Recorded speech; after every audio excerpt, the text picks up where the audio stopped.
welcome back to the Scarfey Spurs podcast. In this episode, then, we'll be reacting to the appointment of Igor Tudor as interim Tottenham head coach. That's a big news, and we haven't discussed it on a podcast yet. So a lot to talk about because we've got a coaching staff update today. We will also touch on permanent managerial options, including Igor Tudor if he does well in the summer. So lots to get through as always, and I've got a fantastic panel joining me. Let's go through one by one. Simon, welcome back onto the podcast. Always good to have you on. How you doing?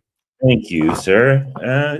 Glad to be on. I feel excited for the first time in months to be on to talk about Tottenham, considering what's been going on and what's been happening of late. I know not everyone agrees with me, but I'm extremely relieved for now to at least see something new, hopefully much better than we've been seeing for the last couple of months. So, yeah, glad to be on and talk about it.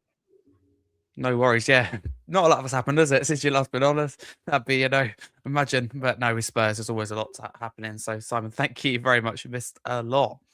Nige, great to have you back on. How are you doing? I'm good, mate. Evening, Harry. Evening, panel, and everyone in the chat. I'm actually also quite excited about the rest of the season. It's been a bit of a bore fest. So, listen, it can't get any worse, surely, can it? Fingers crossed. Oh, it can. Nige, thank you very much. Sorry, I can help myself. Thank you very much, though, for coming on and giving me your time. Thank you. Do appreciate it. Chris, thank you very much for coming on. How are you doing? Good to have you back. Yeah, I'm good, mate. Thanks. I'm also excited, mainly though, for a very personal reason that I can show off my brand new cabinet that I house all my like stuff that I get signed in. So there's like Tottenham signed gloves and all sorts in there. So it looks like I'm having a party, but it's actually just... I know. I wonder what's going on. If it's a bit much, I can just change it to one colour if it's a bit much. No, you're fine. Keeps it, interesting. It makes you look young. Oh, my dogs are barking. I'll just shut them off and I'll be back. They're giving their opinion, I'm sure, already on Tottenham. I mean, there is a lot to say and lots to discuss. So probably as annoyed as we are as fans right now. Chris, thank you very much. And Charlie, young YouTuber, great to have you on as always. How are you doing, Charlie? He's Croatian. He's here on a 3-month vacation. He's saving us from relegation. Igor Tudor. Look, a few nights ago, I came on a podcast after Frank got sacked, and I made a list of interims. Now, Tudor wasn't on it, but if I knew he was available, he'd have been on it. My granddad, if you can't tell from my surname, he's from Malta, and he actually follows Juventus quite a bit. He was really hoping we'd get them in the group stage, so we'd go to the away game and go watch them play. Looks like we're going to be getting them in the next round, though, anyway. But yeah, he watched a lot of Tudor. It's very exciting football. I've got a lot of slides tonight, Harry, if you can get them working, which I can't wait to show you all. Absolutely. Thank you very much. Without further ado, let's get straight to things. As I said in the intro, lots to get through, and a classic, class intro, as to say, from Charlie there. Thank you. Real positivity. That's what we're all about. Let's get into it then. So, on the panel, apart from Charlie, I haven't spoke to you all about your thoughts on Thomas Frank. So I want to keep it brief, but I want to get your thoughts. Now the dust has settled a little bit, because I think how you respond to anything in football, your instant response can be anyway a little bit different to, let's say, a few days or a week passes. Simon, I'll start with you. We've had the conversation about Frank plenty of times. He's now not here. Do you agree with the decision to sack him? Yeah, absolutely. I mean, to me, it's always sad to see a manager go, because I'm empathetic. So I do feel for Frank in the sense that he's a man and he seems to be a good man. It didn't fit with us. I thought so early. And I've been pretty critical of him on this podcast and on social media and so on. But I've never, and I always try not to go overboard and try to keep it balanced. And I just feel like he was the wrong fit. It was the wrong fit, and like the personality didn't really fit us. He didn't really understand. He really couldn't scale up from Brentford to this size of club and this kind of pressure.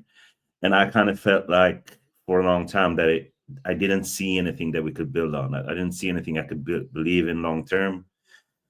And so and the football was boring. I didn't enjoy watching us play. So when you feel like that's not going to change, it's frustrating to watch the team, and it's frustrating not to see it change. And so The reasons I feel excited is just because I feel like at least now we'll see something new, and hopefully it will work. But yeah, I'm very pleased Frank was let go.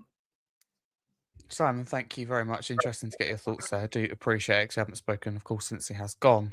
Chris, you were very aligned with me. I think it's fair to say with Thomas Frank in terms of when he was appointed and throughout his time at Tottenham, both trying to give him as much time and back in as possible. Finally at Tottenham, hopefully, we wanted to keep hold of someone and to do well, and it felt like the right managers coming after and of course now we know not the case. So how do you view it now he has been sacked? Do you agree with the decision?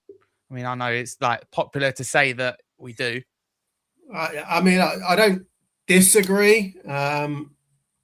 To be honest, I echo much of what Simon's just said, which is, to be honest, I feel a little sad, not necessarily because Frank has gone and I thought Frank was the Messiah, but just sad because we find ourselves in the same position yet again with a manager who hasn't really properly been backed. He hasn't been able to play his first team all season.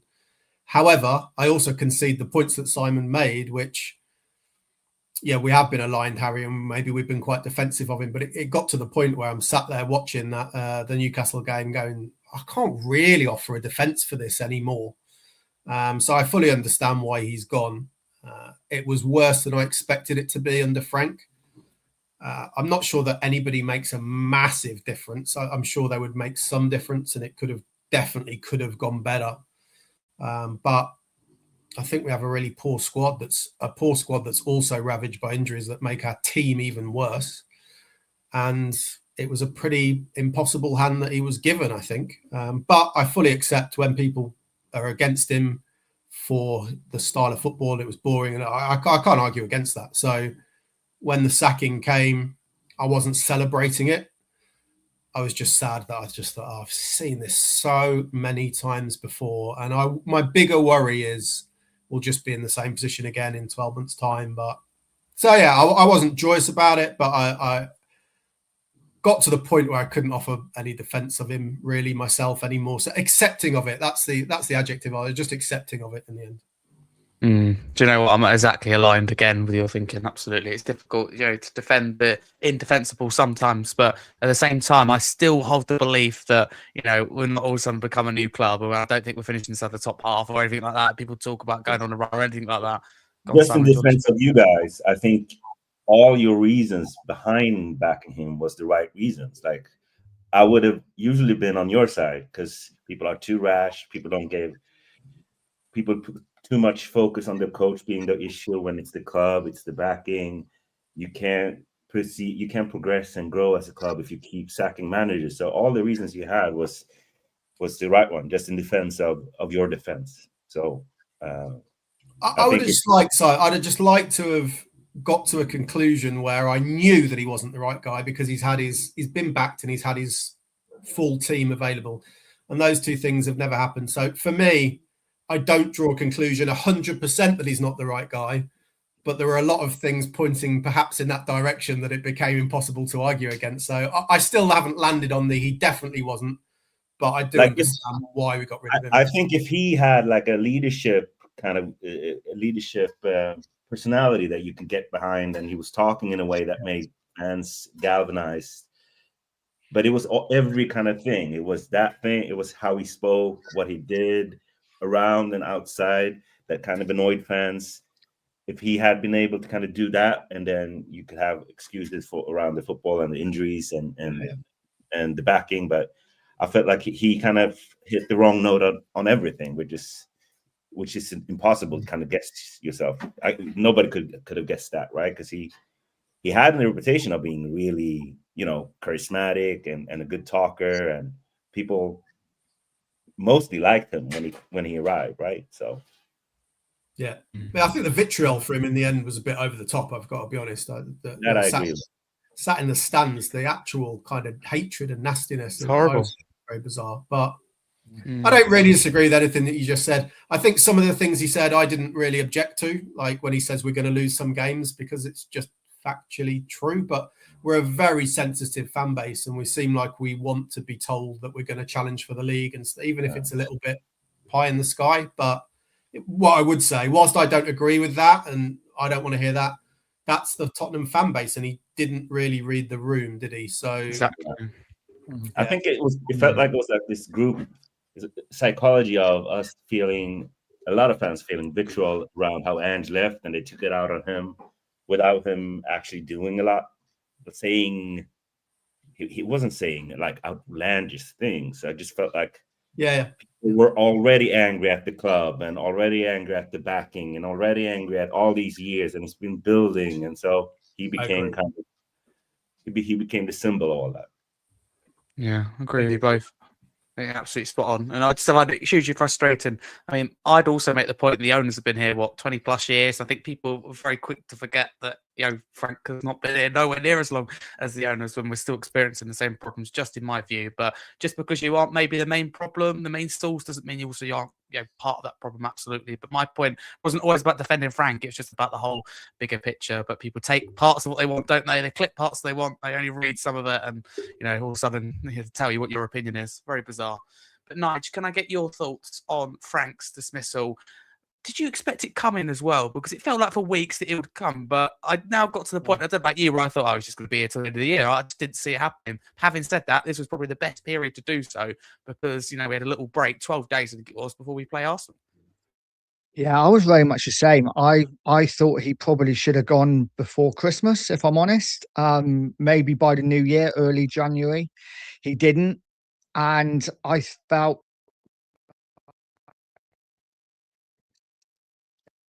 you know what? I think Spurs have been playing terrible football for 2 years now. So, it was more the realization that actually we have a bad team and not so much that Frank wasn't the man. I do feel a little sorry for him because, like Chris said, we didn't ever have our best team. He didn't really ever get a chance to play with his best team. But this is football, right? We got a lot of injuries and now to get some results. It was more for me the fact that when we were at home, we never really put our foot on the gas. It was always reactionary. We'd start playing when we were behind, and that for me wasn't good enough.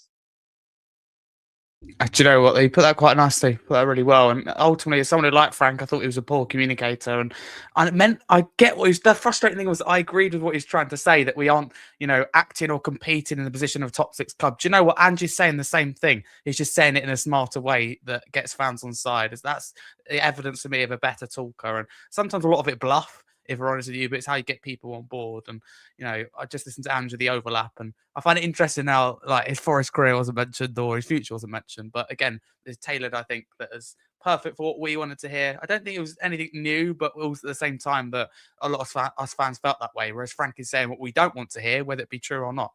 That's really. But Chris said something brilliant that I agree with, which is this is a neurotic and sensitive fan base. I think like a large reason why I liked Ange so much is because I've always felt like because this fan base and is so neurotic and so sensitive, and so leaderless and rudderless, the responsibility on the coach to be kind of this really strong communicator and leader is so important because it's the only thing we have to keep us together. Like it's so important, and because Frank wasn't that, people took what he was trying to say in the wrong way.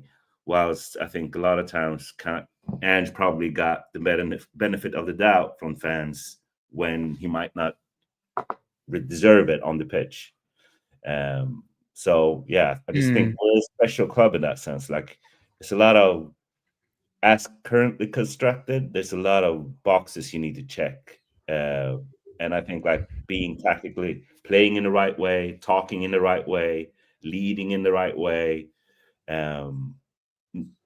not doing these faux pas like holding an Arsenal cup when you go out on the pitch. Like the small things become big things here because of, the anxiousness of us all.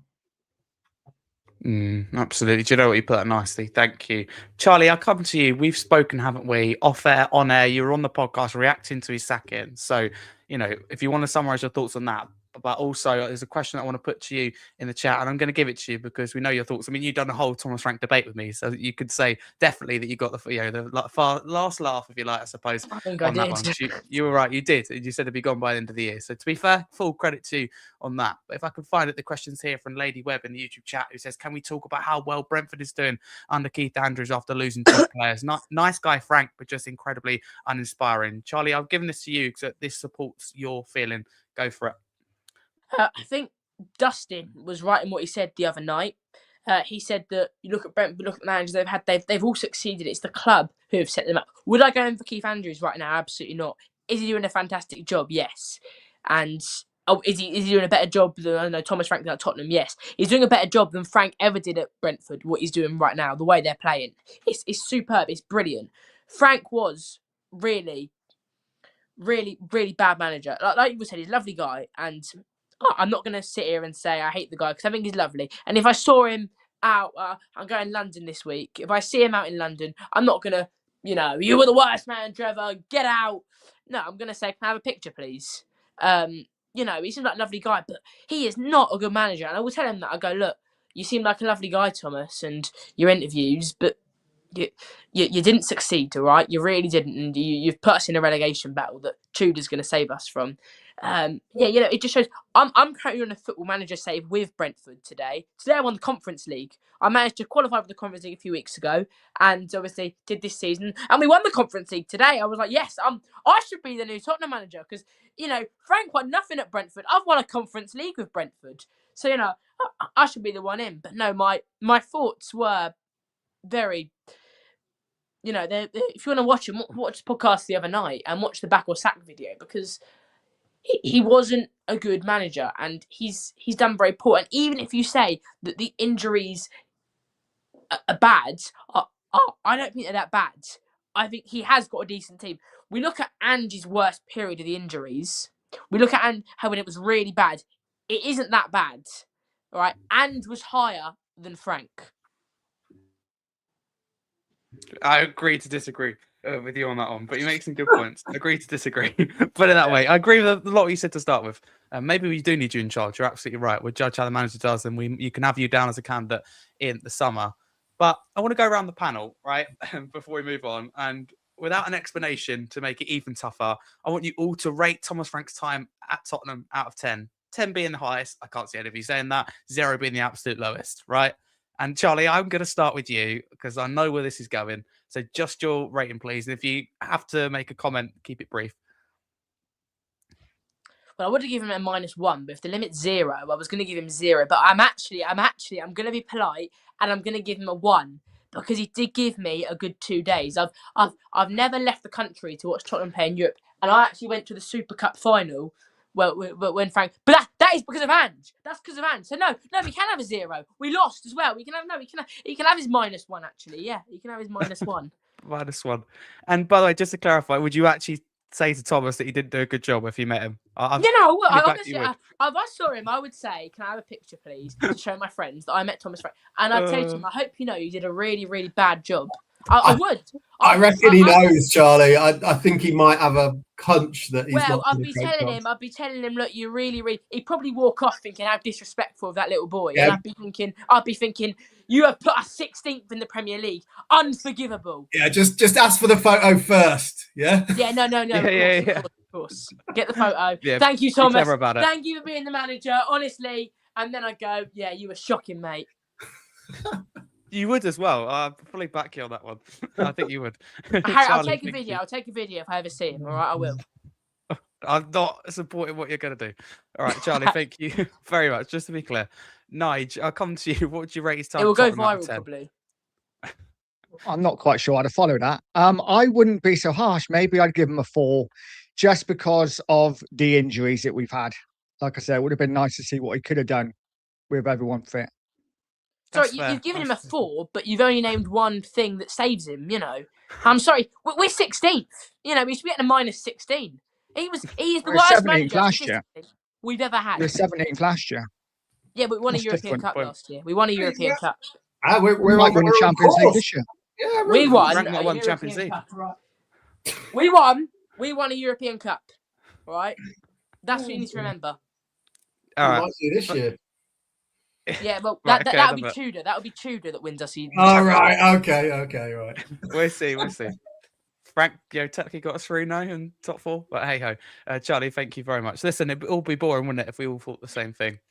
Chris, I come to you. What would you rate his time? I'm interested to see what you say. I've got an idea in my head of what I'm thinking. What would you rate out of 10? It's a hospital passive a question, mate, because It is. I can't do it. I understand what Nige said, but I can't really up the marks. I think I need to put an asterisk next to the mark and go, by the way, he had lots of injuries and we didn't back him in January. Because I've got to agree sort of with what Charlie's just said. Like, how can I give him a high mark based on what he's done well? Because he hasn't really done too much very well. I did go to Manchester City when we won there, so that was something. And we have run our own goal of the season competition. So, but apart from that, honestly, I struggle. You know, Harry, that I've been a supporter of his generally. I don't see how I'm even struggling to justify a 3. So I'll probably land on a 2, mate, just because I don't know what else to say. Okay, that's fair enough. I love it. Good stuff. Thank you. And Simon, to end with you.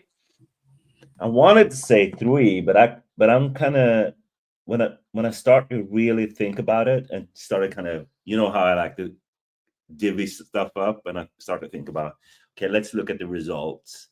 The worst results in our history. Okay, his record is the worst of any coach ever as a Spurs manager. I think if you look at the performances, they were absolutely awful. And you have to kind of look at the fact that, yes, we have a lot of injuries today in January, but up to end of December, sure, we had injuries to Madison and Kulusevski, and Solanke wasn't really there, but we had a fit enough squad to play a lot better, both in terms of results and performances. The leadership thing not working out well. So I have to give him probably a 2, considering he really failed at every single category that I can kind of come up with. Okay. That's a 2. You've got to give him a 1, Charlie, just for turning up, right? Surely. Yeah. I think we'd been better. I think it'd been better if we didn't turn up, to be honest. Fair play. That's a good comeback, actually. He did also it's very good.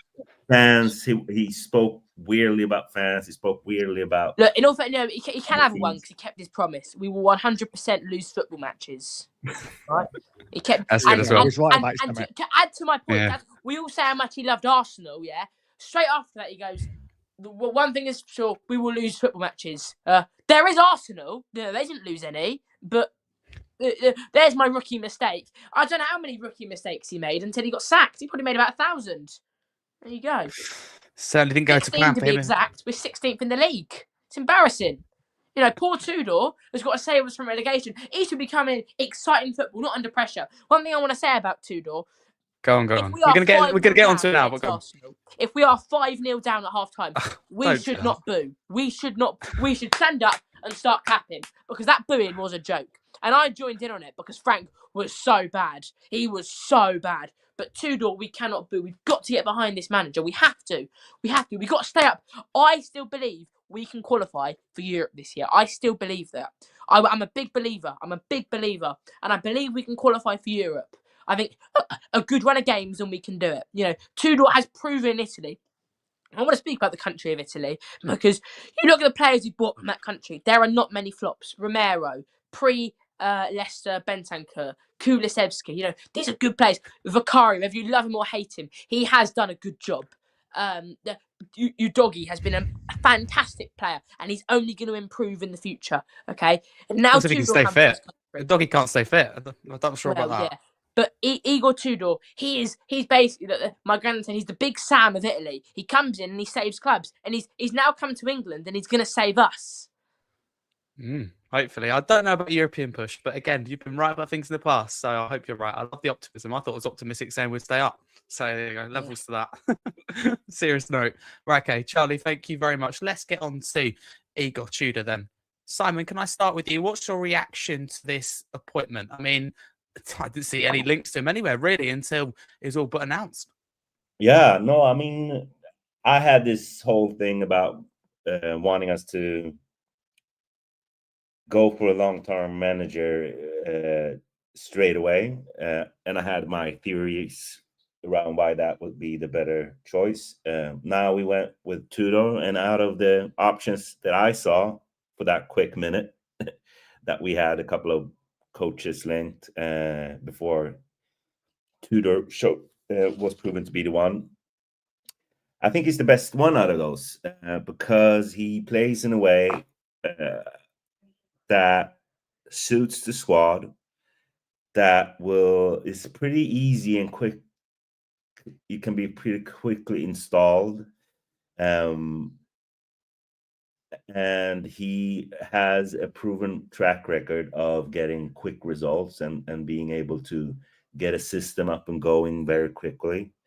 I'm a Roma fan, so my experience of him outside us facing Marseille under him is seeing him at Lazio and Juventus. And so I kind of feel pretty assured that if you are going to install an interim manager, he is pretty much the ideal fit. Now, I think there are question marks. Yes, he hasn't coached in Sweden, not in Sweden, absolutely not in Sweden, but he hasn't coached in the Premier League.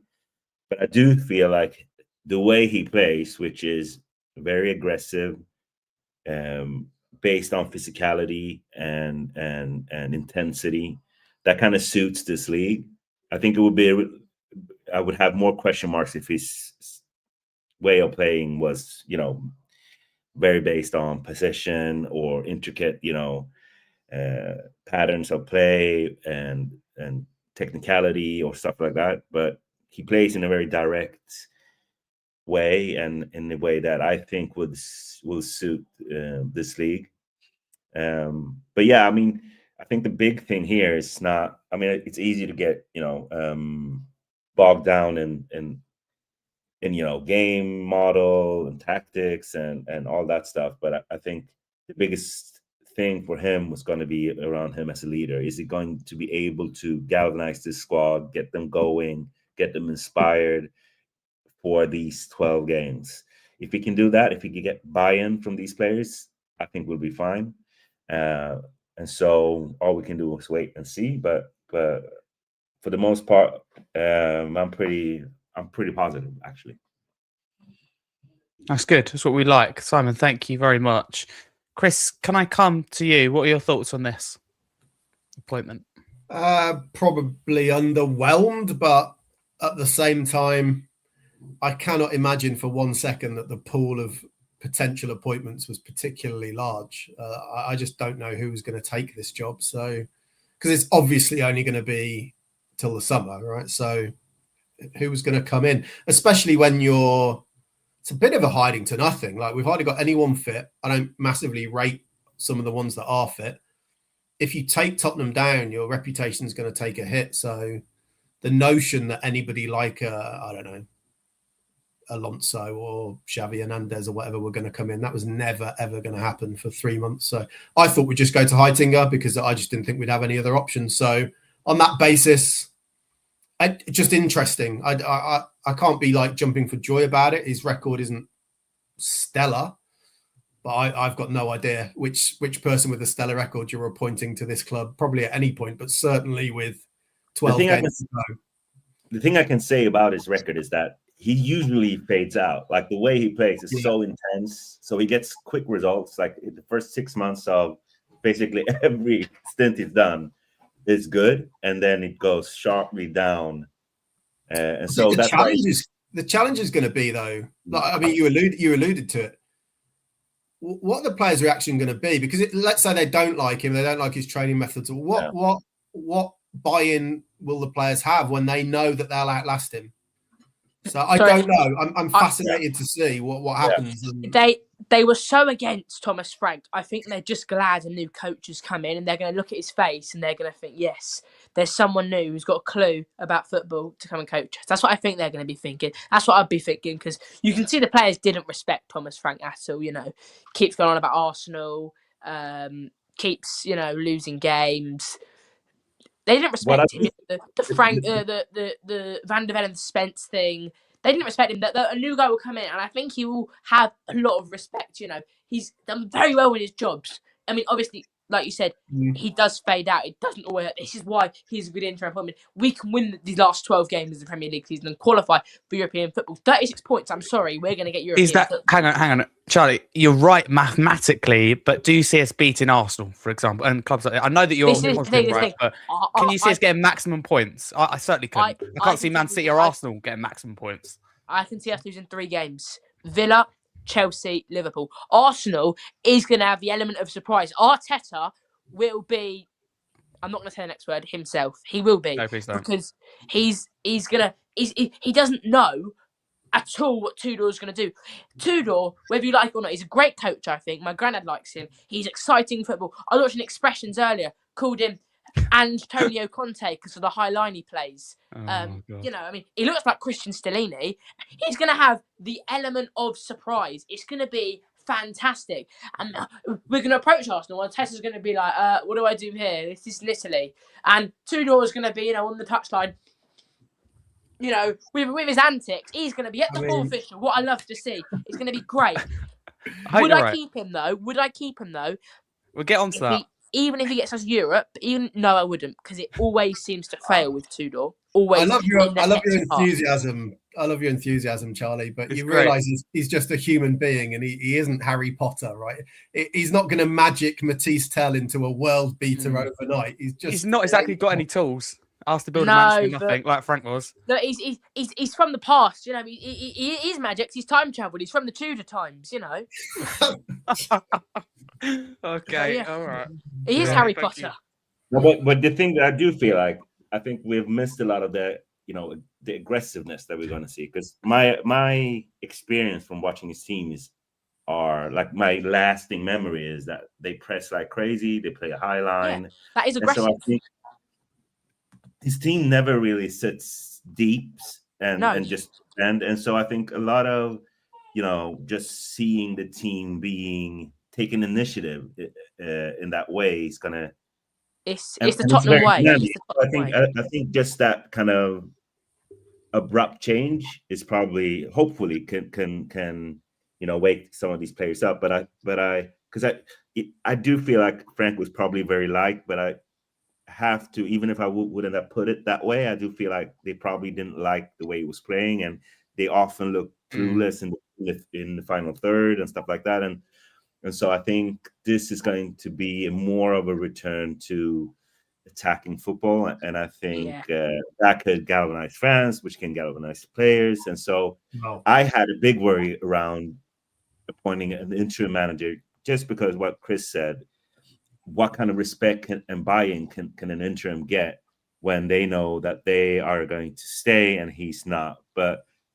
And so I wanted to just get the best manager possible, and just get something more long-term in there, so they can kind of buy into, okay, this is the new journey we're going on. But in this instant, I do feel like it could work, but it won't work forever, and it will full buy-in is going to be needed, and that's the question mark.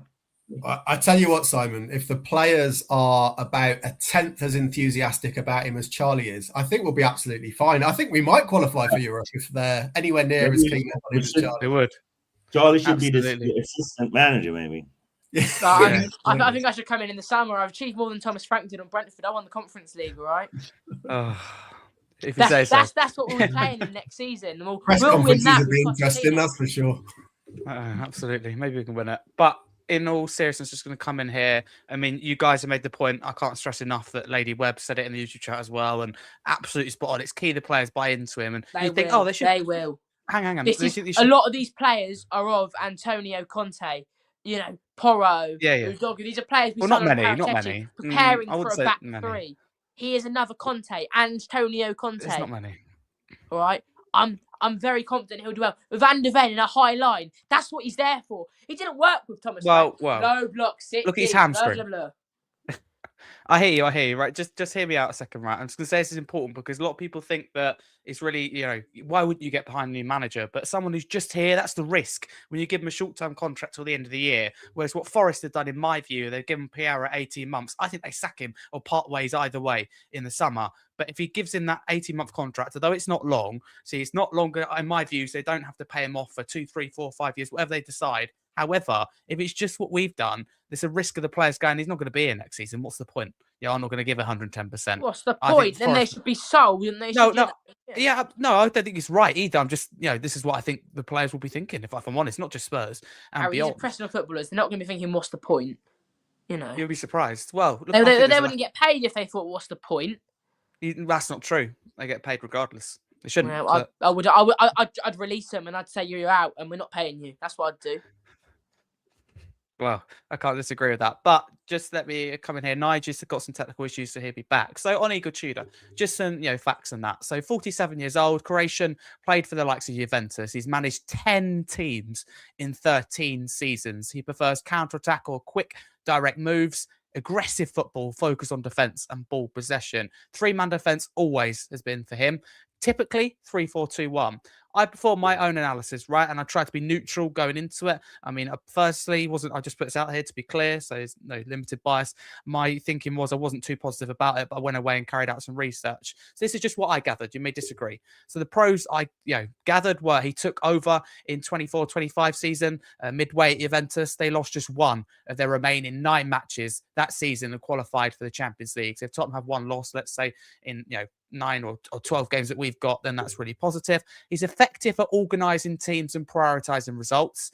Big club experience, strong, no-nonsense character, experience in the Champions League, and tends to demand physicality, aggression, and determination. But there are as many cons as there are pros, in my opinion. Cons are he seems to struggle with poor player-manager relationships over time, no Premier League experience. At Marseille, they finished bottom of their Champions League group in 2022. Tottenham done the double over Marseille and got sacked after just 7 months and no wins in 8 at Juventus. And for context, 3 months of that 7 months were pre-season. And Galatasaray, he didn't win the league with Galatasaray. Most managers have come in, most teams win at Galatasaray. But Igor Tudor has spoken for the first time since becoming Tottenham interim head coach. He said it's an honour to join this club at an important moment. I understand the responsibility I've been handed and my focus is crystal clear to bring greater consistency to our performances and compete with conviction in every match. There's strong quality in this playing squad and my job is to organise it, energise it and improve our results quickly. And he went on to say we want to win. You can't go out there aiming for a draw. We want to take to the field. You don't prepare matches to draw. So there we go then. I covered an awful lot there. Simon, if I come to you, I mean, from what I've just said there, by all means dive into it. That's my own analysis to start with. So we can start on that. I mean, anything you disagree with or highlight what stands out to you the most as well? Yeah. The thing I disagree with, and this is just my experience from watching him, he's not really a possession type coach. I'd say he's much more, I think there's coaches who prioritize possession and slow build up and keeping the ball. My experience from watching him is that they play much more direct, quick attacks, direct attacks. And then if they lose it, they press aggressively and high. Very physical, very I'd say it's Conte-like. I wouldn't say, because the way we watched Conte, sure, he had really clear patterns and was really structured, but it wasn't really like, let's keep the ball, right? Sometimes he would want to invite pressure and then play directly. It's more like that than like Ange, where you had, let's keep the ball, let's dominate possession. It's much more direct and aggressive. And so I also feel like he's Conte-like in the way the team often fades in Bayern, because he trains really intensive. He's a really intensive guy. And so I can imagine that kind of can be a cold bath in the beginning and wake you up and make you kind of perform. But I can imagine him getting in arguments with players over time and them kind of not, loving the intensive coaching and stuff like that. So to me, again, I think it's something different. I think he likes to play in a 3-5-2 or a 3-4-3, and I think that fits us. That's how we played in the last couple of games. I think you can put our team, our fit players up in the lineup and see, okay, we can make this work. I think specifically we can make a 3-5-2 work pretty well because most of our injuries, or a lot of our injuries, are in attacking areas where you can see that we only have like 4 attackers available, and I wouldn't think that he thought would field every attacker we have. And so I can see like Solanke and Kulumwani starting with Xavi, for example, and having Tel come in and not play like a 3 where you play Tel, Kulumwani, and Solanke and Xavi, and then have no substitutions in the game. And he does like his box-to-box midfielders to press really high. And so I can imagine him playing like Sar and Palinia in behind, or Sar, Palinia, and Gallagher if he only has like 2 attackers playing in front of him, Xavi and Solanke. And so you can see how that structure can really help the team. And I think, again, him playing in a really direct and I wouldn't say simple, but clear way that can help with us only having a week before the game to install this system and this game model. If it was intricate and relied a lot on, really intricate patterns of play, building up, that could be more of an issue. I think the big thing with him is because he's so aggressive in pressing, you'll probably see some counterattacks, and in a league as strong as the Premier League, I could see us concede a lot of goals. And so I think we'll get some results if we get buy-in, but I don't think it's a sustainable way of playing long term. And I think that's why he's the interim coach. Simon, you said about possession. Yeah.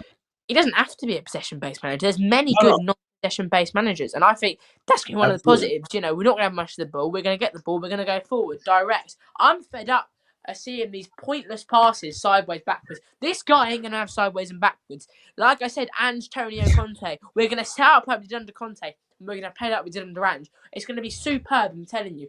Would I say I want permanent, though? No, I would not, even if we win the Champions League. Right, so that's what I want to come into. I was just responding to something Harry said that I don't really agree with. Like, he's a possession-based coach. I think he's more of a direct coach. Then I can see he's direct. But when we lose the ball, we don't sit back the way Frank did, and defend really deep and compact. But we go after the ball, and so I think even with him not being a possession-based coach, will still be aggressive off the ball, which is, I think, something different. I think something that at least, gives us the initiative, like the players know what to do in every facet of it, which is definitely something. And then I I agree think with that thing, which I think we talk a lot about injuries, but from what I see and how I follow our injuries, I think we'll get a couple of players back pretty soon. In the next couple of weeks, which I think will help him. And then we have another international break in March, right? And so hopefully that will help us out too. And we'll only play like a game a week, pretty much, because Champions League is not really, the group stages aren't active right now. So I can see some positive things contextually that happens around the team to also help him get some results. I agree with you, Simon. Thank you very much. Are you a glass half full or half empty Spurs fan? Is the question here. But now, for people, I'm a glass half full now. I went from a glass half empty to half full again, which is my natural state. Absolutely. And if you are, and those listening as well, and those on the panel, right, you can look at this, right? Igor Tudor's record after mid-season appointments. So Juventus played 9, won 5, drawn 3, and lost 1. Exactly the same at Lazio. The funny thing was, he's appointed at March in Juventus and Lazio. He's appointed in February, though, for Tottenham. So that does break the trend. But if you're glass half empty, Look at this. Igor Tudor's last 8 games, Juventus of all competitions, is not as good. It's 5 draws and 3 defeats. He only lost 3 of them. Hang on. Come Hold on. Make no mistake about it. If this is, I don't think it will be, but this is the start that he has, Tottenham in serious trouble about the future of playing Premier League football. I've just got to cover all bases, Charlie. You've got to make sure that you cover the positives. Yeah, he has to be honest. Harry, Listen, you, here you go. You've said What I know about his time at Juventus is that they never intended to keep him. There were circumstances that made them keep him over the summer, and so he had this run in his, I think, second stint of his first year, because he was there for 8 months, something like that. Not even 6 months, maybe.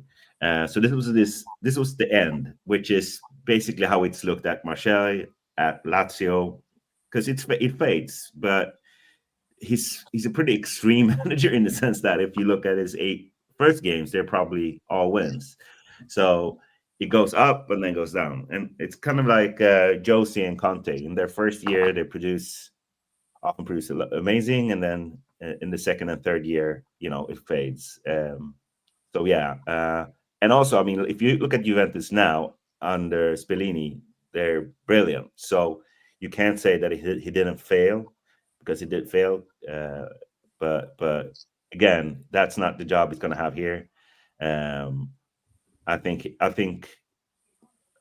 at his best he can get us conference, maybe 7th, 8th, but I think it's more likely we end up 12th, something like that. I love the optimism still. You got a lot of Spurs fans say we're going down, and we're talking about Europe. I love it. The league is so congested. That's why we're so far down. It does show the extremes, though, doesn't it? Keep pushing up. We really, really can. Honestly. Nah, I hope you're right. I think that's too positive. We're not even 30 points behind first. If we win every game, we can win the title. I'm joking. Thank goodness. Thank you. It made me feel a lot better. Thank you very much for clearing that up. But no, Harry, can I come on to you quickly about the last slide you just showed of the losing the last 8 games? Yes, this is why please do. I would not appoint him permanently, because look that's what happens. My next segment. I promise you, it's my next segment. Is exactly what happens. But Harry, if you're going to say, could this happen? No, because his last 8 games. Why don't we look at his first 8 games and see how they went? Because I think they'd be pretty good. Well, look, the played 9. It's very similar to stat here. Look, the positive. Look. Yeah. So you can look at either way. That's why I cover both. I think we'll get that. We're going to get what we see on the screen right now. If we appoint him permanently in the summer, then we're going to get the 8-game winless streak, which is why obviously Juventus fired him. On that though, he's only lost 3 games and they fired him. Thomas Frank. I'll tell you what, Frank's got a much worse record than he has at Juventus. I'll tell you that for sure. Yeah, okay, fair enough. I hope you're right. And by the way, Richard, I hope you're all right that he comes in and makes an instant impact. That's why ultimately he's been brought into the job. But today we got coaching staff updates, so quite significant. Andres Jorgensen, for example, will stay. That's great news. That's great news. We needed when we sacked Conte. When we sacked Conte, that's the mistake we made. We shouldn't have sacked the set piece coach. Now we've learnt from our mistake and we've gone right. Let's keep the set piece coach. Great decision. Because with Ange, we had no set piece coach. You're right. Give me 60 seconds. I'm going to round it up. Sorry. The coaching staff. No, that's right. Then I'll come to the panel. It's right. You're all good. So, apologies for saying your name's wrong, but you got Justin Corcoran, you got John Heitner, you got Lowe's, Chris Wholesome. They've all left. But like I said there, Andres Jorgensen will stay. Goalkeeping coach also will stay under Igor Tudor. And we've also appointed now an assistant coach in Ivan Jarovic. There we go. Simon, what do you make of all of this? So some staying, some going. I mean, there's, one there that we've only had. I mean, John Heitner, what was it, 33 days that he was here? I mean, that's isn't it? Crikey. 33 days. I got that one.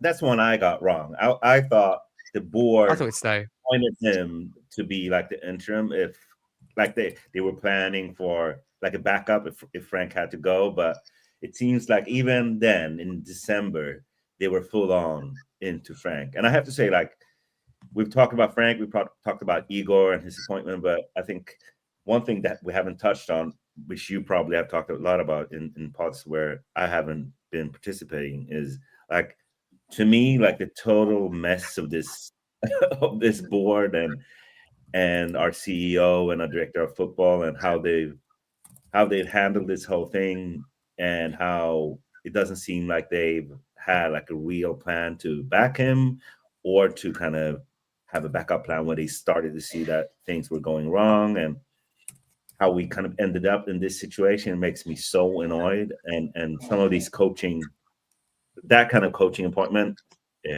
appointing him 33 days before and then letting him go, that's just kind of a small example of that kind of dysfunction that we've seen. The big thing I think is that we saw a couple of coaches stay, which means that they were more club appointments. We saw the goalkeeper coach from Liverpool stay, which I thought was interesting because they also appointed a goalkeeper coach that Igor took with him. We saw the development coach stay. We saw the transition from academy coach stay. We saw the set piece coach stay. So that seems to be something that they are going to keep, like structurally going to keep at the club, no matter who the coach is. Might not be those people, but it's always going to be someone that's there to develop players long term. It's always going to be a set piece coach, which I think are good things. I don't actually know the assistant coaches. I know that the head assistant coach got is a bit of news someone. here. Yeah, he's previously worked as assistant to Tudor during his spells at Lazio and Juventus, has also managed multiple sides. That's it. That's the guy I know, that he's been with him at all these stops, which I think is a good thing. Like, if he's going to be here and he's going to be successful, he should be able to pick his own people. But yeah, other than that, I can't really speak to their expertise and their experience. No, thank you very much. I do appreciate that. Chris, if I come to you, I mean, do you think it is important? Because I think it is. He have his own coaching staff. As much as we want certain people to stay, especially if they can bring real strengths. I mean, a couple of them have. You hope that they are the strengths that have been identified in terms of individuals and what they can bring. But for me, like, we've had managers in the past. Mourinho was one. Surprisingly, he went, no, I'll go with a different coaching setup that I've never had before. And I think that cost him, really, looking back now. And I think if he hints at regretting it, Mourinho will never admit to a mistake. Really, if he certainly hints. Absolutely. You're spot on with that. Ange as well. So he's a recurring theme at Tottenham. So, how important do you think it is that he's got his guys that he's worked with him? Yeah, I think it's very important, especially if, look, he's only here for 2 minutes, really. And if you expect him to make a immediate impact, you've got to give him the best opportunity to do that. So coming in, it takes a while, doesn't it? It's like starting a new job. If you have to come in and build relationships with everybody around you because you don't know them, that's going to take time. And we don't have time. So, yeah, I fully support bringing them in. I'll fully confess now, I've got no idea who these guys are really, or whether they're any good. But if that's the guy, if Igor Tudor is your guy and he wants to bring them in, no issues with that whatsoever. You've got to support him. And where I will back Charlie completely, look, whether you like him or not, everyone's got to get behind this guy for the next 3 months and see where it takes us.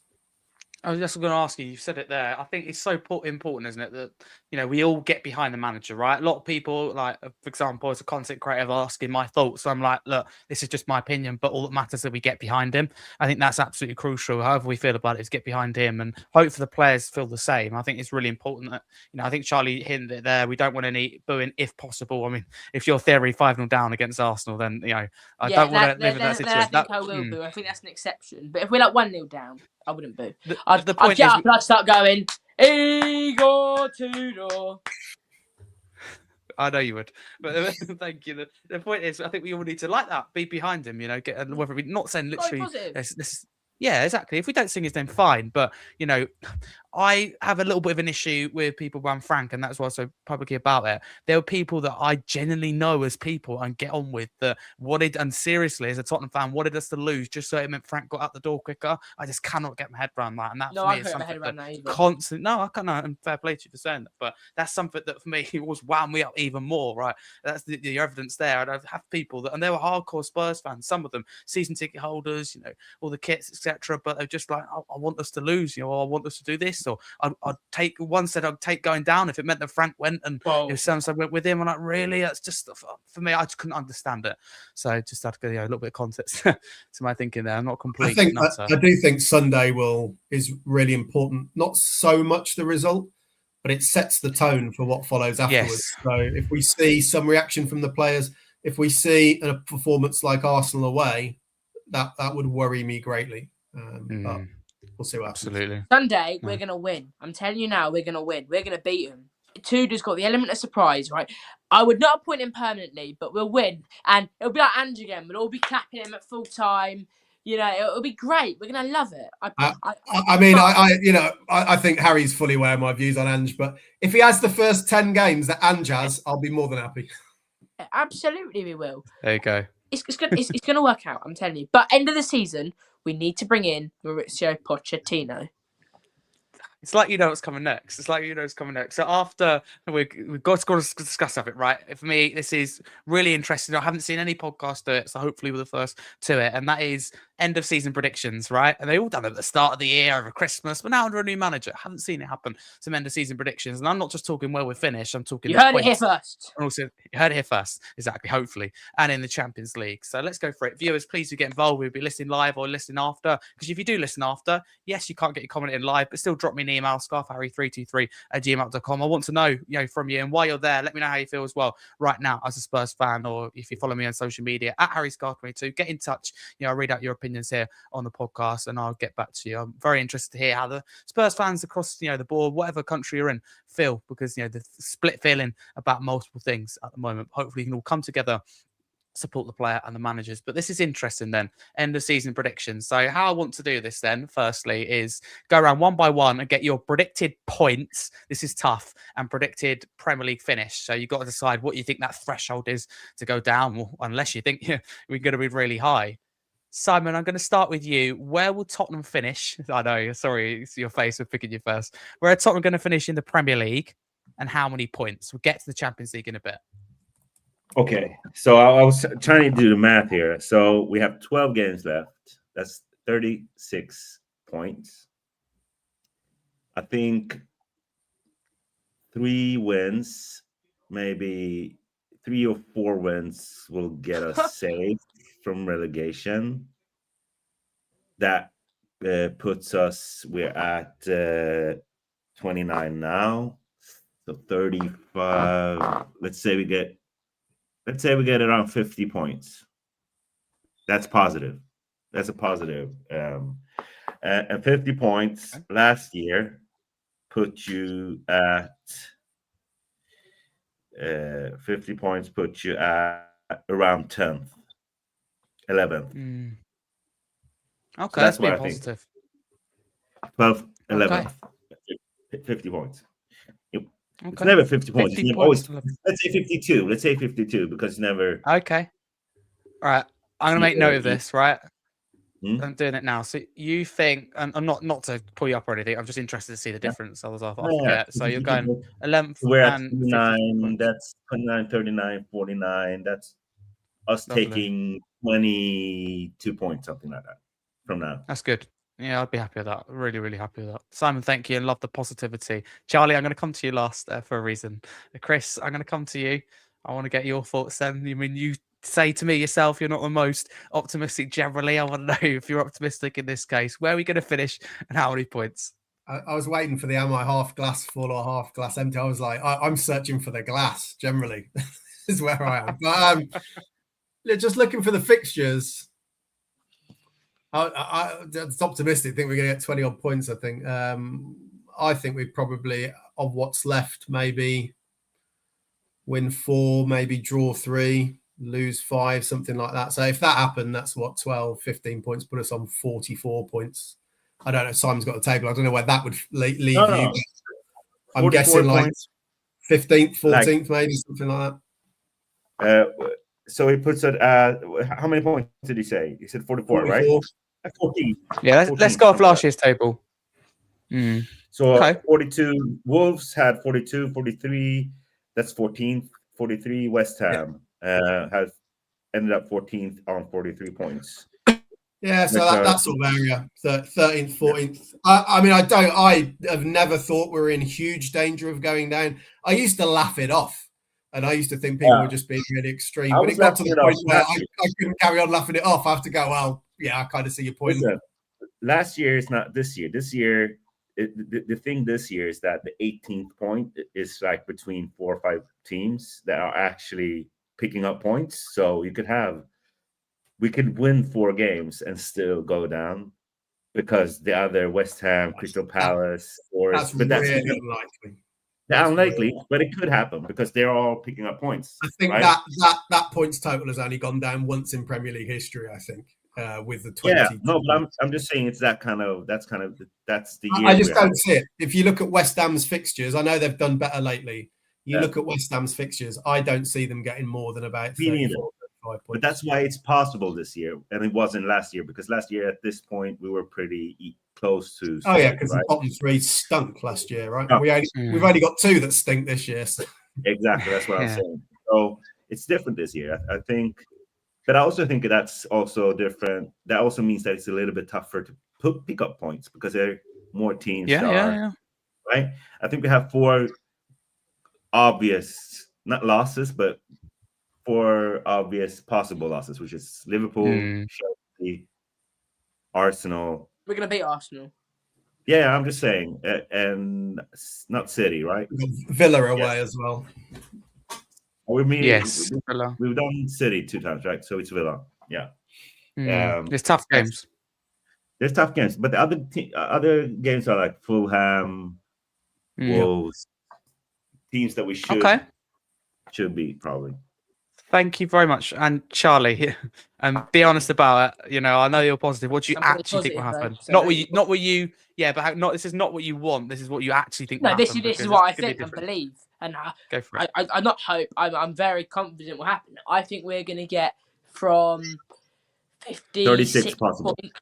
56 to 65. 65 means win every single game. I can see us losing 3 games. Liverpool, Chelsea, Villa. Every other team, we're gonna walk past them. We're gonna breeze past them. We're gonna laugh in their faces, and we're gonna destroy them playing the Tudor way. Okay, how many points did you say? 60 what? 56 to 65. 65. Okay, all right. Every single game, if we get 65. 36. 36. You've got to decide on one. Decide on one. 56, or it will be somewhere in the middle. I reckon. You know what? No. Go on. I want to say 65, but that would be a bit far. I'm going to say 56. 56. 56. All right, fair enough. That would leave us in quite a pretty 56. Position. That's 3 losses, right? We're going to come 8th. We're 9 wins, 3 losses. I can't have another season that. Mine is 4 losses, right? Pardon? Can I change mine? Yes, of course you can. Always. Okay, so I actually think we're going to lose 5 games. So that brings us not 52. So put 49. 49. Do you think that'll change the position? Yeah. 12. I think it's a position down. I think 12th. Charlie, what position did you say in the end? I've got your 8th. Points. We're going to come 8th. We're going to get Conference League football. We're going to be singing Conference League. Oh, 8's for me. All right. All right. I hear you. Believe it. And oh no, you're going to come onto this now. Yes, I am. I only hope that I live long enough to tune into a podcast when Charlie is my age and see what supporting Spurs for another 30 years has done to him. I will still be as confident, and probably because I'm not so young, people are going to think I'm quite mad and just going off it. Come on! We're going to win the Premier League, even though we're 16th right now. But I promise you, you think I'm mad, but I'm going to remain my positivity always, because that is key. If I don't believe, when I go into school, it's awful for me when I see my friends and they're like, "Oh, Charlie, we're top of the league, up the Arsenal," and I'm like, "Yeah, we're 16th in the relegation battle. It's going really, really well." So yeah, I can't do it. So I just think, yeah, but you can have your Premier League because we'll get our Champions League. So just to be clear, before we move on, so if we, by your logic, finish 8th with 56 points and win the Champions League, you wouldn't keep Igor Tudor, even though he can't really mathematically do too much better than that. No, but just out of interest. I mean, it'll be tough. We'd have to see when but look how bad he's done in the second half of his jobs. He always seems to fail.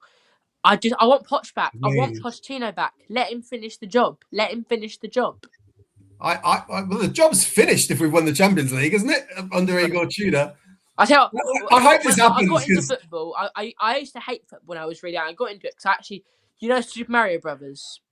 Yeah, I'm not that old, mate. Yeah, I do. I completed the game when I was like 6 years old, and I was like, right, I need to complete something else now. And I was like, well, what about football? Let's complete football.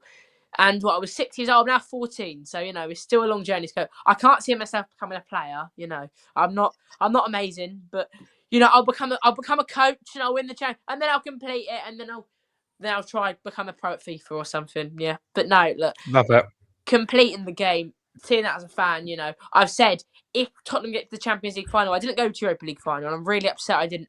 I'll make sure I'm going. I'll be on my bike down to Budapest. I promise you that. I promise you. Love it. Do you know what? I would leave a week for the final, and I'll say, Dad, my dad will have a plane ticket. He'll be like, yeah, I'll meet you there. I'll have a tent on my back, and I'll just be straight there, straight back. Can I just say, I had a personal follower of mine on X that messaged me the other day and sent me a video about 2 years ago going, I think Tottenham will win a trophy this year. It was really, really positive. And then sent me a video for about a month ago. I was ranting and raving about the owner, saying I think it's a serious possibility that we could actually go down. I've seen that video where you're in the old kit and you go, absolutely Tottenham are going to win a trophy this year. Yeah, and then, well, to be fair, you weren't too far off. It was 2 years later we won it. Yeah, just a bit delayed. I thought we would under Conte. My point was that serial winner comes in and makes sense to win a trophy, but some things aren't always, as easy as we think. Well, Ange is what you call a serial winner. All right, he's amazing. Winner. Not like Frank, he's a loser, serial loser. Brilliant at Forest, isn't he? Anyway. Let's not get to that. Well, that conversation because I'll be going on all night. I'll give a quick. You will be actually, because that's not Ange's fault. That's Mr. Marinakis' fault. You can't go from Nuno to Big Ange in the space of a couple of days. With Tottenham, we went from Ange to Frank, but Frank had the summer to work with the players. You're probably both right. Ange got to do Charlie, better. can I ask you something? How old were you when Poch was the coach?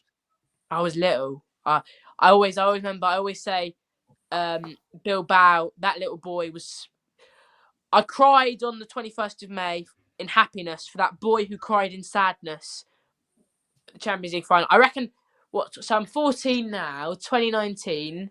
14 minus 7 is. Oh my word! I was about to be. I don't know. Your maths teacher is rooting for you, mate. So you were 6 or 7, right? So was he the first quote? Oh no!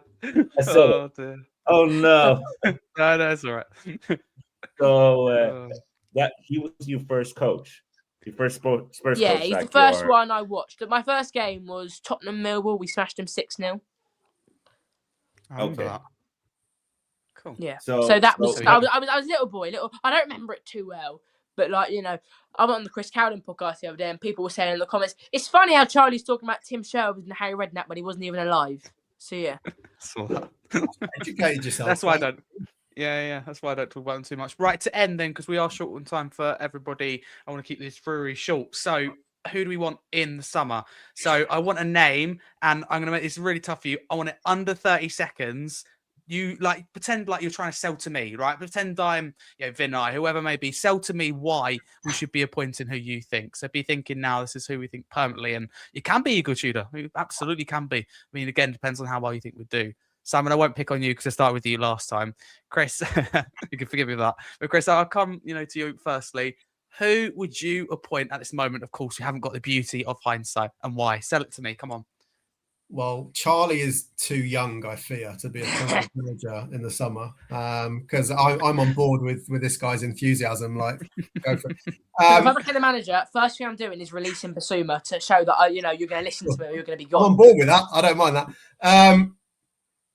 My point of view is that I don't think it really matters actually what I want. And I think everything's pointing in one direction. The overwhelming consensus of the fan base is to get Poch back. I think it's a completely different job, and I don't see that he'll be as successful as he was before.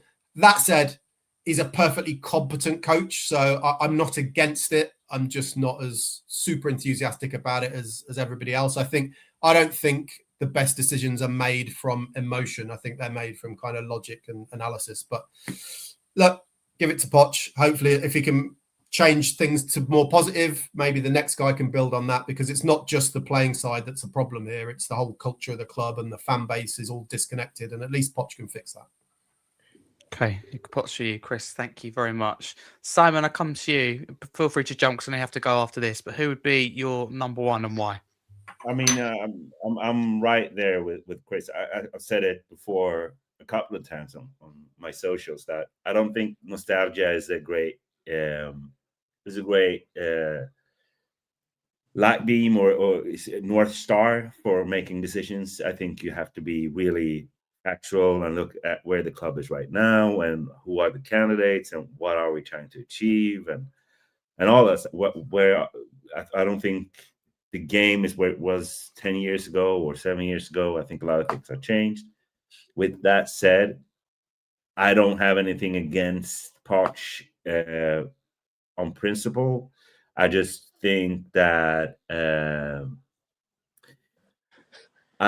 he has to be the right fit for the right reasons. And I think there's a couple of reasons outside, like the tactics that he has. He has a strong leadership and a connection with the fan base. That's been through a lot. We've been through something good, but also years of, just being rudderless and leaderless. And so I would be okay with Poch for the rest of the fan base that want him.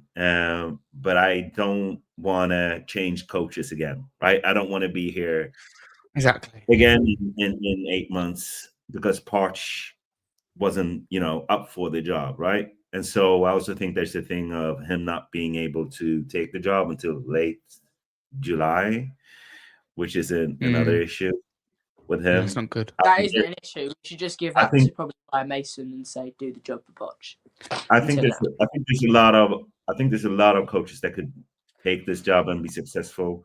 I don't think we should be afraid of looking beyond the most obvious choices. I think we could find a new Poch. I think there's a lot of young, exciting, progressive coaches that we could take a chance on. Yeah, but Frank was never right for this club. Frank being I actually wish I'd have said that now. I wish I'd have said I'd have reappointed Thomas Frank just to see Charlie implode. Oh my word. I thought you were about to say I'd reappoint Thomas Frank and I was about to implode, but yeah. Oh no, I would not do it again. Honestly, I'd just give up. I'd honestly just say, nah, I'm not doing this. I'm gonna go support Wickham, my home. I think there's big coaches like Nagelsmann and Xavi that might go to one of the big clubs, and I think there's a Zerbi, and then there's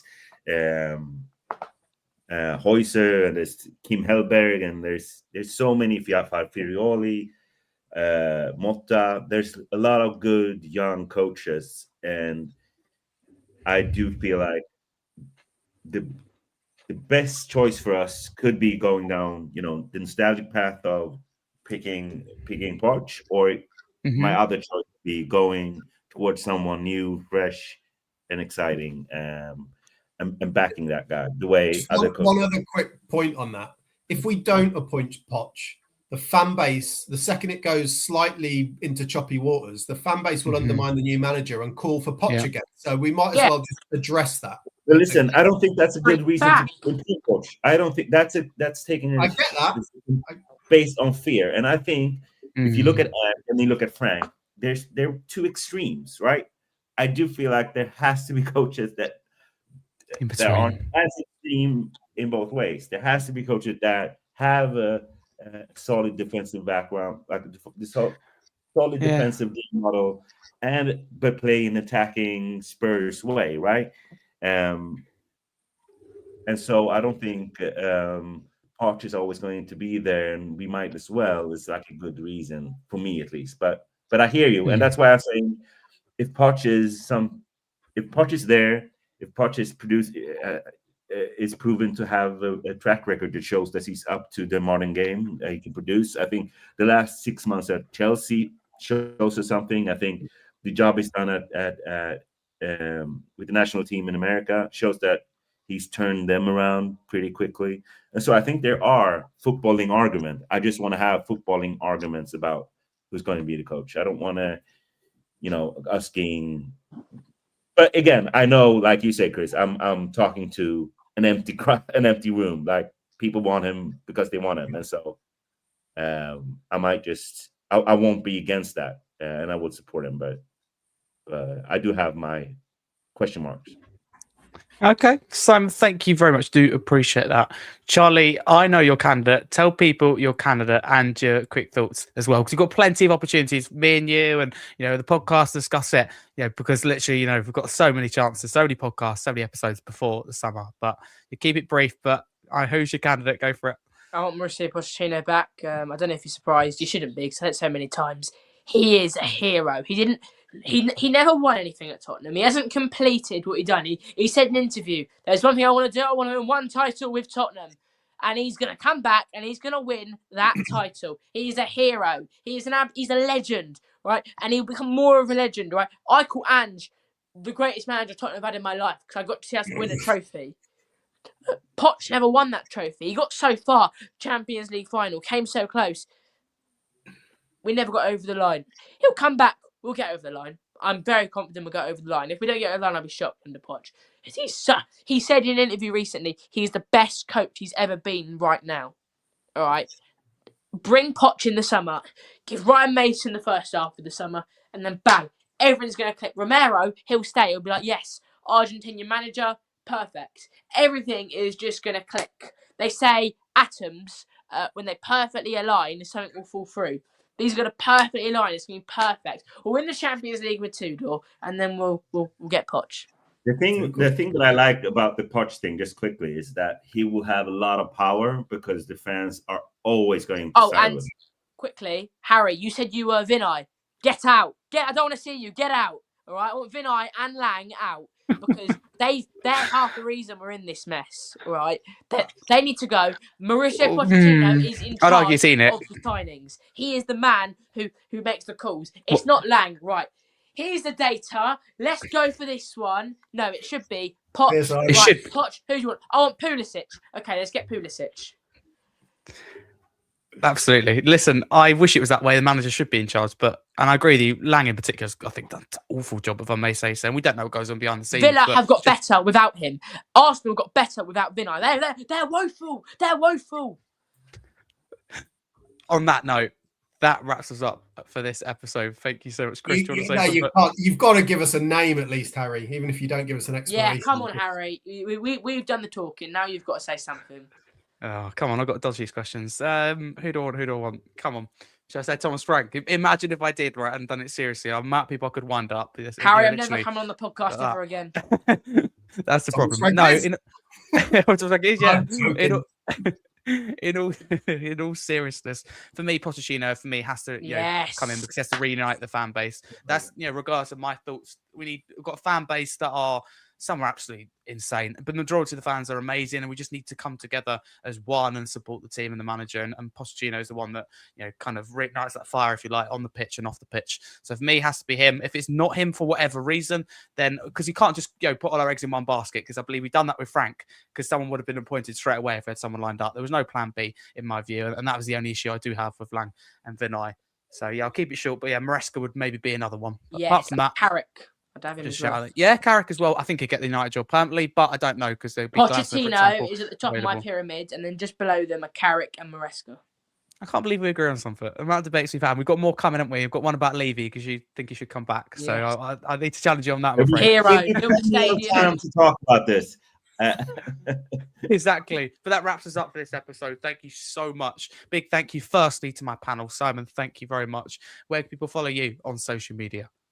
Yeah, you can find me on Twitter. That's where I do mostly all my bad takes. So find me there, Simon. Good takes. Good takes. At whatever it is now. Exactly. I mean, it wasn't working for 3 occasions today. So yeah, I don't know what's going on with X. It's still down, for goodness sake. Simon, can I quickly ask? It says writer and director. Do you like direct movies? Television stuff. Right. I need to come to you then. I'm doing GCSE drama, and my teacher has given me an awful grade, and I'm absolutely fuming because I thought I was the best one there. That sounds really arrogant, but I like to be truthful. You're passion into it, like you do with this, and you'll be all right. I mean, I was just about to tweet that I'm on a podcast with Spurs owns Marty Mouser, so I can't imagine you. Marty Mouser, that's from Marty Supreme. It's a movie that's out. No, I love you. I'm the next. I'm going to be They're going to do some modern day Star Wars movies directed by you, Simon, and I'll be the new Luke. Oh, perfect. There That's you go. right up We've got my it all written out. But Simon's a man of many talents. That's why he's on this podcast. Simon, thank you so much for your time. All right. Feel free to jump because now you have to go. Thank you. All right. Bye, I man. do appreciate it. Thank No you, worries. Simon. Thank you so much. All right. Have a good evening. Charlie, thank you so much for coming on. Tell people where they can find your YouTube channel. Make sure to mention the name. And thank you very much for your time. And we've got a lot planned, haven't we? Got a lot planned and a lot to do. Charlie Piastri. We said we'd get some slides on tonight, but we did come to a decision that we're going to do a separate recording for that because I've got a whole list here. You're going to see a great video. Check it out, honestly. I want to really upgrade my channel next year. I look up to people like you, Harry, these podcasts, and I want to make my own one because it's just brilliant. You know, I've noticed I've had some struggle sleeping recently, but when I come on these podcasts, I just shatter myself out that I'm like, oh my word, I'm shattered. I've been going on and on and on and on, and then I just fall straight to sleep. So thanks for having me on. Charlie Piastri, go check it out. Please subscribe. You do not know how much it helps. When I see the subscriber count go up by 1, I cheer. When I see it go down by 1, I boo. I just want to see it go up. 1 million one day. When I get 1 million subscribers, I'm going to make it my goal to become the coach of Tottenham. Right? Because I want to be. I want to get my coaching licenses and everything. Barney, thank you for subbing. I've just seen your comment there. Yeah, go check out. Please subscribe. You do not know how much it means. Well, I used to have trouble subscribing to SV2. I used to love that guy. I actually met him once at Tottenham, but that's another story. And I was like, he goes, subscribe, it's for free, dude. And I was like, yeah, I would subscribe, but I don't have a Google account. It's the only reason I can say don't subscribe because I had that struggle in the past. You've got a Google account. Most people have a Google account nowadays. Go subscribe, please. Go subscribe. You don't know how much it means. Absolutely. And if you're listening to Passion, every Arsenal game, we have got a great video coming. We're getting there early. I'm going to interview those people. How are you feeling about Tudor? Harry, you going to the Arsenal game? Yeah, I plan to. Yes, I do. Well, if you could interview we me, might have to meet up for that one because that's a big one. Start of the Tudor era, problem. the Tudor times. Yeah, I'm excited. Thanks for having me on, Harry. It's been great. No worries. No, thank you. It's always good to have you on. Love your passion. Don't let it, be any other way. And it's good to hear that you enjoy the podcast. And if I can help you at all with your own content creation, please do let me know. As you said there, you've got a lot planned. But please, people, go check out Charlie Piastri on YouTube. Charlie, thank you very, very much. And Chris, thank you very much for coming on, as always. Regular, which is fantastic. Where can people follow you on the socials? Oh, God, I'm on next Monday, mate. I don't know if I'm not sure if I'm looking forward to that one with it being after Arsenal, but we'll see. I dare you. Now beat them. You'll love it. You're going to absolutely love it, Chris. I tell you, if we win, I'm going to be asking Harry if I can come on. I'm not even arranged to come on. I'm all for it. I'm all for it. What's the song? He's Croatian. He's here on a 3-month vacation. He's saving us from relegation. Igor Tudor. Sorry, I think you should think about making a permanent appointment, Harry. Have Charlie on every single show you do. Absolutely. Do you know what? The positivity would be through air. Has it rubbed off on you yet, Chris? Or are you feeling honestly, I've really enjoyed it. Charlie's enthusiasm is lovely, and he's quite funny as well. To be fair, so he is. Fair play. I can't knock that. Keep that enthusiasm for life, mate. In general, I will. But yeah, if you want to be depressed, then feel free to follow me on Twitter. I largely get into endless debates about refereeing, which I'm not sure I can give up on the referees. Yeah. So after the weekend with the VAR stuff, oh my God. Your phone's blown up, I bet. I was playing a friendly a few weeks ago and they gave one of our players a red card. I was fuming. I'm the captain, I'm not the referee in a friendly, I mean, come on. It wasn't even a red card. The guy was kicking our guy the whole game, and our guy just, really kicked him hard. And I thought, that's a booking, to be fair. And he sent him off. I can imagine you being a vocal captain, I reckon. Oh, you don't. Just it. Am I right? I am. Well, just two quick comments. The laws aren't different in a friendly compared to a competitive game, but there's a saying in refereeing. So I used to work for the FA, Charlie. So, I used to coach referees. That was my job for 5 years. Right. And I used to say to referees, you need a captain on the pitch, but it's not always the guy wearing the armband, right? They're not always the referees. You need an ally in the team to kind of help you control the players, but sometimes the guy with the armband on is the least appropriate person. No, I'm at the referee. I was explaining him the rules the other week. I was going, look, I'm sure it's that hit the went down guy's well. head. His nose is bleeding, and you've given a handball. If it hits the head and then the hand, it's not a handball. Watch the Champions League final from 2019, and then the apology they gave after the game. I was at the referee all game, and that's what you've got to do as a captain. That's what I see Romero doing. That's who I look up to. That's what we're going to see Tudor doing.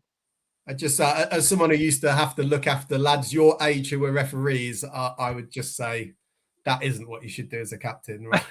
But that's just my view. We have to Stand up for your team within reason. Be sensible. Don't get yourself booked.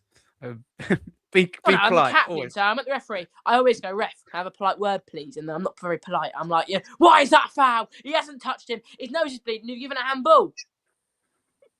Yeah. Hey ho. I don't think we're going to get anywhere. How long you get away with that as you go up through the age groups, but we'll see. We'll see. Charlie, thank you very much. Chris, thank you very much. Nige, unfortunately, had a power cut. Goodness me, awful weather we're seeing at UK at the moment. He experienced a power cut live on air. That's the problem sometimes with live podcasts. So we thank him, though, for his short contribution when he was on. We thank Simon, who's jumped earlier. Thank you to everyone that's listened, whether it be afterwards on podcast platforms. Please get involved. More and more of you are tuning in via podcast platforms. A lot of you are going from YouTube to there, but also new listeners and viewers on there as well. So thank you so much. Let me know what country you're listening from, how you feel right now as a Spurs fan, and let us know what you think of the podcast. Any feedback is always taken on board and appreciated. Thank you so much for listening on YouTube. Please subscribe if you're new. I'll end by saying a massive come on, you Spurs.